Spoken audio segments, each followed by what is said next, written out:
In addition to the medical things we need to make life more comfortable, I think maybe more socialising, more activities, more fun, more leisure, more for us in our older years, rather than the isolation that many feel, the burden people often feel they are to their families when they need care and attention. I think there's quite a bit of a difference between the age groups at the moment, and I think we really need to focus on trying to bring people together. I work in a Jewish nursing home, a large Jewish nursing home on the dementia unit. That's why I've come to this debate this evening, because obviously it's very important in my work and what I do.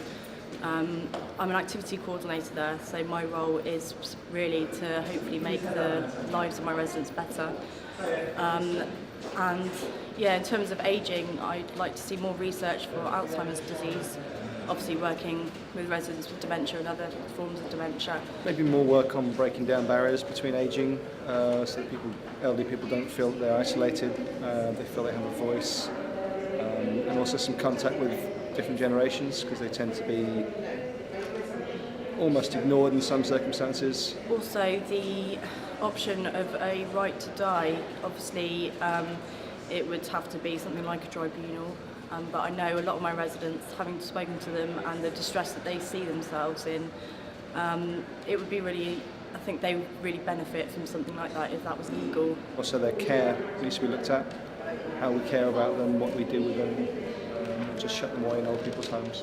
If I had £1 million, I would like to train up people, masseuses, because one big thing about old age is that people almost don't want to touch you, and that's such a massive part to making you feel better. So I think if you had a range of people who are going into old people's homes, just giving them a simple hand massage to start with, just so they felt connected and had that human contact, I think it would make a really big difference, and the money would last for a few years.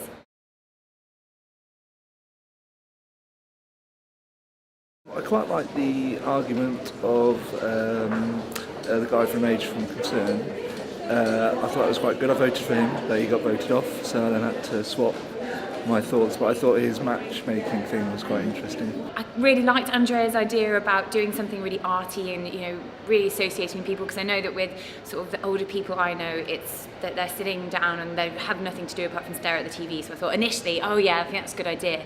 But then Hugh was very persuasive about the science and what it could achieve, and how I think the thing that really sold it for me was the fact that Hugh was saying this won't just help people in this country, but will help people across the globe. Through the process of the debate, the idea that ageing is an illness is not kind of something that I would support. That's why I voted for Mary, because I felt that she sort of opened up an area which is a lot deeper than treating ageing as an illness.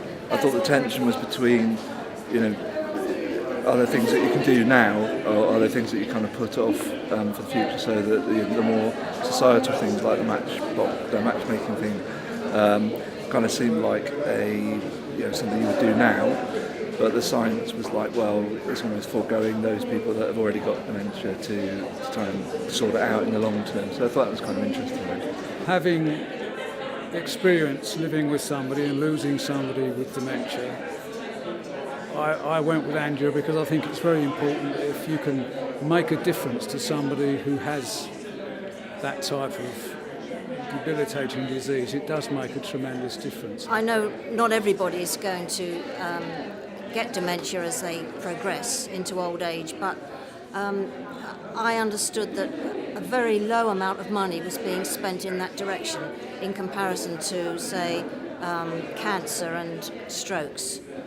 So I would have spent the money on research.